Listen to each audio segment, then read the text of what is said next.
Mantan Mendikbudristek Nadiem Makarim penuhi panggilan pemeriksaan Kejagung Selasa pagi.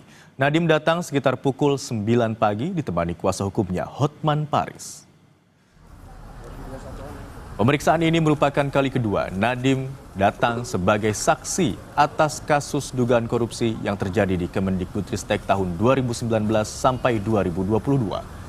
Kejagung akan mendalami proses hingga pengawasan Nadiem atas pengadaan laptop dengan sistem Chromebook tersebut. Sebelumnya, penyidik juga sudah menggeledah kantor Gotoh dan menemukan beberapa alat bukti yang nantinya akan dikonfirmasi kepada yang bersangkutan.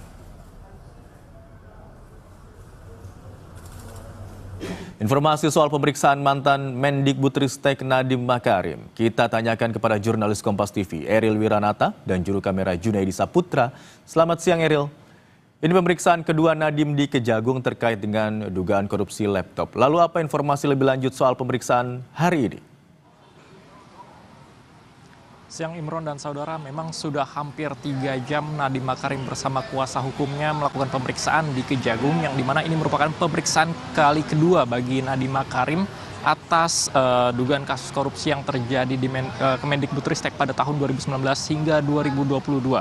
Dan selain itu juga memang pada pemeriksaan kali ini Nadiem diperiksa dalam kapasitasnya sebagai saksi, yang dimana ia akan ditanyakan terkait dengan pengawasan lalu juga pengadaan terkait laptop sistem Chromebook yang terjadi pada tahun 2019 hingga 2022. Dan selain itu juga dikatakan sebelumnya dari penyidik Kejagung dikatakan bahwa sudah melakukan penggeledahan terhadap kantor Gotoh dan ditemukan beberapa alat bukti yang nantinya memang ini akan ditanyakan kepada Nadiem Makarim untuk dikonfirmasi kembali. Dan selain itu juga dikatakan hingga saat ini sudah lebih dari 40 saksi yang diperiksa atas kasus yang terjadi di Kemendikbudristek itu tersebut dengan dugaan kasus korupsi.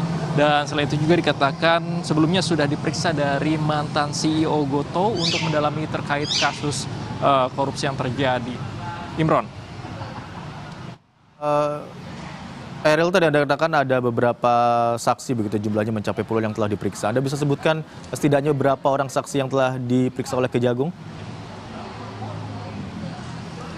Imron, memang sudah lebih dari 40 saksi yang diperiksa atas kejadian kasus dugaan korupsi yang terjadi di Kemendikbudristek pada tahun 2019 hingga 2022. Di antaranya adalah 3 staf sus Nadiem Makarim yang juga ikut akan diperiksa, maksudnya diantaranya adalah Fiona, kemudian juga Juristan, lalu Ibrahim Arif. Dan selain itu juga ada yang sudah diperiksa adalah mantan CEO Gotoh yang dimana diperiksa setelah memang adanya penggeledahan yang terjadi di kantor Gotoh dan ditemukan adanya beberapa barang bukti yang nantinya memang pada hari ini informasi yang kami dapatkan akan dikonfirmasi kepada yang bersangkutan, yaitu adalah mantan Mendikbudristek Nadiem Makarim.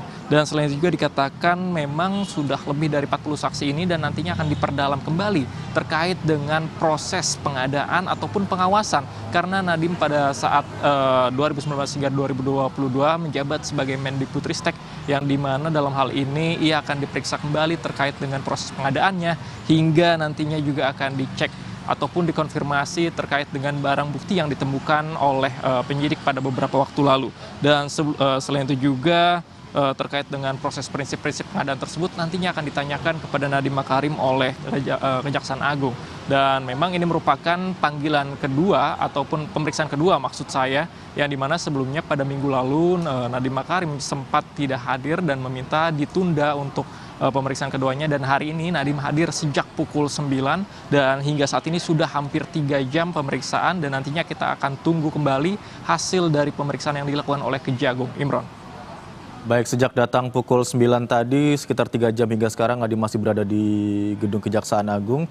Kemudian yang menjadi fokus pemeriksaan hari ini adalah terkait dengan pengawasan dan pengadaan laptop berbasis Chromebook yang dilakukan di tahun 2019 hingga tahun 2022. Terima kasih atas laporan Anda, jurnalis Kompas TV Eril Wiranata dan juru kamera Junaidi Saputra.